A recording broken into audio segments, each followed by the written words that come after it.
नमस्कार मंडळी, तुम्हा सर्वांचं नवीन एका व्हिडिओमध्ये खूप खूप स्वागत आहे. आता तुम्ही म्हणाल बेसनमध्ये गूळ टाकून ही कुठली रेसिपी, पण ही रेसिपी एकदा नक्की करून बघणार. अगदी छान खुसखुशीत तोंडात टाकता विरघळणारी आहे. नेमकी काय असेल, चला मग वेळ न करता आजच्या व्हिडिओला सुरुवात करूया. सुरुवातीला बघा आपल्याला लागणार आहे बेसन. तर इथं मी घरी दळलेलं बेसन घेत आहे. म्हणजे चणा डाळ आणून स्वच्छ अशी कोरड्या कपड्याने पुसून उन्हामध्ये थोडीशी सुकून घेतली आणि मग गिरणीतनं घरघंटीवरतीच घरी दळून घेतली. अगदी विकतचं बेसन वापरला तरीसुद्धा चालेल. आता हे बेसन आपण चाळून घेऊयात. त्याच्यासाठी एक भांडे घेतलं आहे आणि चाळून घेतलं आहे. सुरुवातीला 1 कप इतकं बेसन चाळून घेतलं आणि नंतर 1 कप, एकूण 2 कप इतकं बेसन घेणार आहे. वजनी प्रमाण सांगायला गेलं तर 250 ग्रॅम इतकं हे बेसन घेतलेलं आहे. बेसनला नेहमीच चाळून घ्यायचं आहे, म्हणजे हे हलकं होतं आणि बेसनमध्ये बघा गुठळ्या असतात का नाही, त्या मोडल्या जातात. त्याच्यामुळे असं चाळून घ्यायचं. बघा कसं बेसन इथं आपलं एकसारखं असं चाळून झालं. गुठळ्या जरासुद्धा राहिल्या नाहीत बघा. आता बाजूला ठेवूयात. पुढे ह्याचं काय करायचं तुम्हाला सांगतेच. तर बेसनमध्ये आपण वापरणार आहोत आज गूळ. त्याच्यासाठी इथं गूळ घेतला आहे. गूळ हा आपल्याला चिरून घ्यायचा आहे. गुळाचा ना हा काळा वापरायचा, जो की केमिकल विहिरीत असतो बघा. आणि गोडीलासुद्धा जास्त असतो आणि मऊसुद्धा असतो बघा. गुळाचं प्रमाणसुद्धा तुम्हाला अगदी अचूक सांगणार आहे. 2 कप आपण बेसन घेतलं होतं, त्याच्यासाठी ना 1 कप इतकं गूळ घेतलं आहे बघा. हे प्रमाण अगदी गोडासाठी परफेक्ट आहे. गुळाच्या ऐवजी तुम्ही साखरसुद्धा वापरू शकता. हे पुढे मी तुम्हाला सांगतेच. आता जो गूळ घेतला होता मोजून त्या वाटीमध्ये काढून ना बाजूला ठेवूयात. कारण त्याच कपाने आपल्याला नाही तर तूप मोजून घ्यायचं आहे. तर 1 कप इतकं तूप घेतलं आहे बघा 2 कप बेसनसाठी. अगदी तूप तुमचं पातळ असेल मग 1 कप घ्यायला तुम्हाला लागेल. तूप इथं घट्ट आहे म्हणून इथं 1 कप घेतलं आहे बघा. आता चला गॅसकडे वळूयात. तर गॅसवरती जाड बुडाची कढई ठेवली आणि जे चाळून घेतलेलं बेसन होतं ते घालून आपल्याला भाजून घ्यायचं आहे मस्त मंद आचेवरती. जसं बेसन भाजलं ना तसं खूप छान सुगंध असा दरवळतो. सुरुवातीला ना तूप घालायची घाई करायची नाही. हे कोरडंच बेसन भाजून घ्यायचं आहे बघा, म्हणजे ते लवकर भाजलं जातं. एक चांगलं बघा 5-6 मिनटं इतकं हे बेसन भाजून घेतले. हलका रंग तुम्हाला बदललेला दिसत असेल. आता मग ह्याच्यामध्ये आपल्याला तूप घालायचं आहे. एकदम घालायचं नाही, थोडं थोडं घालायचं आहे. आपल्याला हे संपूर्ण तूप लागणारच आहे, कारण हे प्रमाण अगदी बरोबर असं आहे बघा. पण थोडं थोडं करून घालूयात, म्हणजे ना आपल्याला मिसळून घेतासुद्धा येतं. सुरुवातीला त्या 3 चमचे तूप घालून मिसळून घेतलं. नंतर पुन्हा साधारण अर्धा कप इतकं तूप घातलेलं आहे आणि मिसळून घेतलं आहे. 1/2 कप इतकं तूप आपलं बाजूला ठेवलेलं आहे, ते सुद्धा आपण पुढे वापरूयाच. तुम्हाला वाटत असेल हिथं गुठळ्या वगैरे ह्याच्यात होतात, बिलकुलसुद्धा नाही. छान गुठळ्या मोडल्या जातात. संपूर्ण इथं तूप घातलेलं आहे बघा आणि मस्त फटाफट आता आपल्याला हे मिसळून घ्यायचं आहे. गॅस बारीक ठेवायचा सुरुवातीपासून आता शेवटपर्यंत, बिलकुलसुद्धा तुम्हाला वाढवायचं नाही. आता मात्र इथं थोडंसं तुम्हाला वेळ लागणार आहे. जवळजवळ एक 20 ते 25 मिनटं लागतात हे बेसन भाजण्यासाठी. मस्तपैकी मंद आचेवरती गॅस फास्ट करून बेसन भाजलात त्याची चव टेस्ट तितकी येणार नाही. त्याच्यामुळे गॅस बारीक करून भाजायचा आहे बघा. जसं बेसन भाजत जाईल तसं लाईट कलर यायला लागलेला आहे. आणखीन छान तांबूस आपल्याला रंग येऊ द्यायचा आहे. हे पातळ झालं बघा, घाबरून जायचं नाही. थंड होईल तसं नंतर हे घट्ट होणारच आहे. हलकं बेसनाचा रंग बदलला, लालसर तांबूस असा आला की याच्यामध्ये 1/2 कप इतका रवा घातला आहे. रव्यामुळे छान दाणेदारपणा येतो म्हणून. आणि सर्व मिसळूयात. बघा छान फेसाळलं का नाही, हे मस्त दाणेदार तुम्हाला इथे दिसत असेल. तुम्हाला बघा आपण नेमकी कुठली रेसिपी करत आहोत हे नव्हतं सांगितलं. तर आज अगदी खुसखुशीत महिन्याभर टिकणारी ना मस्त ह्याला तुम्ही बेसन पापडी म्हणू शकता. शिवाय तुम्ही ह्याला बेसन बर्फीसुद्धा म्हणू शकता. आणि अगदी ह्याच्याचपासून ना पेढे कसे करायचे हे सुद्धा दाखवते बरं का पुढे. अगदी छान माव्यासारखे, तेही मावा खवा न वापरता. जवळजवळ ना एक 15-1 मिनटं झालेत आणि रंग बघा बेसनचा अगदी छान सोनेरी रंग आलेला आहे. मग आपल्याला एकदा ना आता पाण्याचा असा शिंपडा म्हणजेच की हापका मारायचा. अगदी दुधाचा सुद्धा मारू शकता, म्हणजे छान हे फेसाळून वर येतं आणि मस्त दाणेदार खुसखुशीत अशी आपली ही होणारी बर्फी तयार होते. आणि आता काय नाही, सतत हे आपल्याला हलवत राहायचं आहे बघा. मस्त जसा रंग बदलत जाईल ना तसा सुगंधसुद्धा खूप छान असा दरवळतो बेसन भाजलेल्याचा. रंग ह्या टाईपचा आला की आता खाली गॅस बंद केलेला आहे. पूर्णपणे बेसन आपल्या इथं भाजलेलं आहे. आता ह्याच्यामध्ये वेलची पूड आणि थोडंसं चिमूटभर मीठ घातलं आहे, म्हणजे चव आणखीन वाढेल.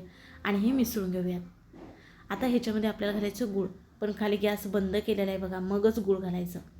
आता तुम्ही म्हणाल गूळ वितळेल का, पण हे बेसन तुपामध्ये भाजल्यामुळे हे मिश्रण खूप असं गरम आहे. शिवाय कढई जाड बुडायची असल्यामुळे ना तीसुद्धा खूप गरम आहे. त्याच्यामुळे गूळ इथं लगेच वितळला जातो बघा. आता मी व्हिडिओ कुठेही स्किप केला नाही तुम्हाला दाखवण्यासाठी. अगदी गूळ टाकून आपण मिसळून घेत नाही तोपर्यंत इथं गूळ विरघळलेला आहे. गुळाचे कुठंच तुम्हाला खडे दिसत नसेल आणि छान घट्टपणा आला आहे बघा. गूळ टाकण्याच्या अगोदरच गॅस बंद करायचा, म्हणजे आपण ही आज जी गूळ पापडी करत आहोत किंवा बेसन बर्फी करत आहोत ती ना कडक होत नाही, खुसखुशीत होते. आणि बघा हे मिश्रण किती छान अगदी दाणेदार झालेलं आहे. हलकं फुलकं तुम्हाला इथं दिसतच असेल, अगदी जाळीदार इथं दिसत असेल बघा. आता ह्याचा असा गोळा झालेला आहे. आता आपलं हे बर्फीसाठी आणि पेढ्यासाठी मिश्रण तयार झालं, अगदी परफेक्ट असं ओळखायचं. आता चला इथे एक ताट घेतलं आहे आणि त्याला ना तूप लावून घेत आहे. अगदी तुम्ही तेल लावून घेतलात तरीसुद्धा चालेल. हे मिश्रण गरम गरम असतानाच आपल्याला थापून घ्यायचं आहे. तुम्हाला बघा सांगितलं होतं गूळ नसेल वापरायचा, साखर कुठं वापरायची सांगते.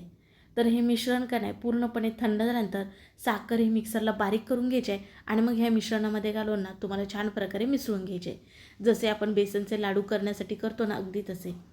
आता बघा अर्ध मिश्रण ह्या ताटामध्ये इथे मी घालून घेतले.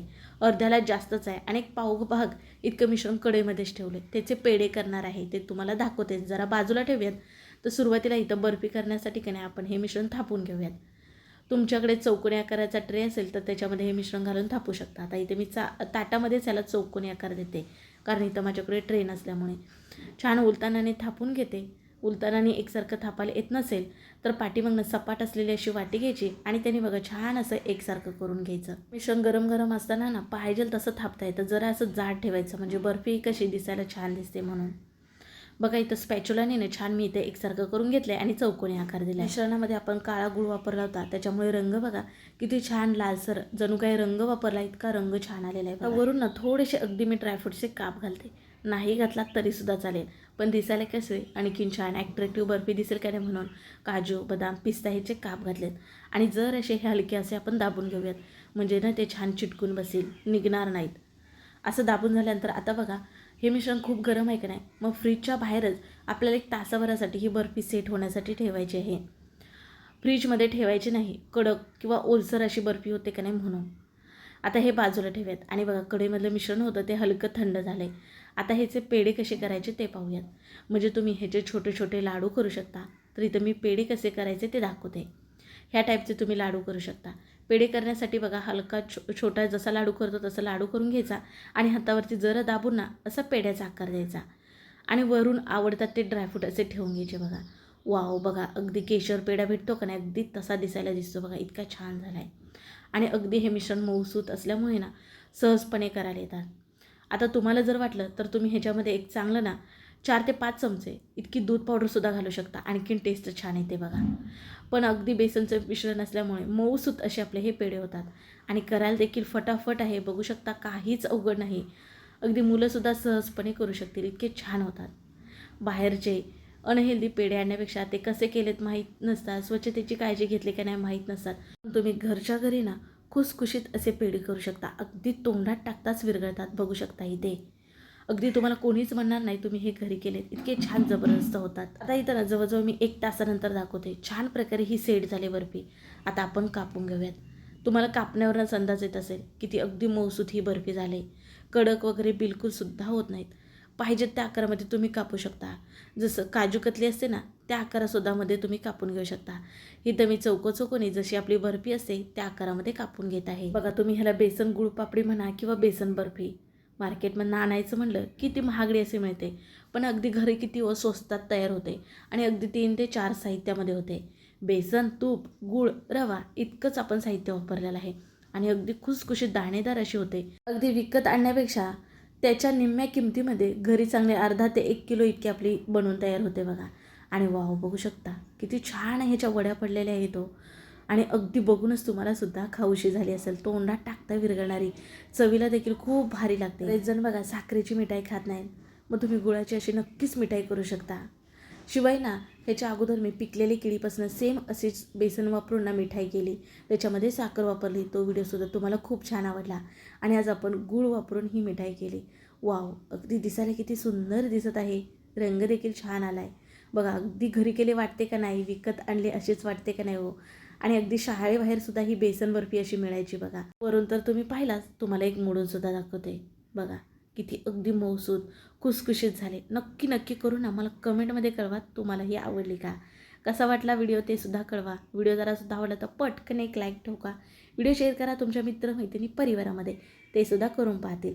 आणि चॅनलला सबस्क्राईब करायला विसरू नका. चला पुन्हा भेटू नवीन रेसिपीमध्ये. तोपर्यंत बाय.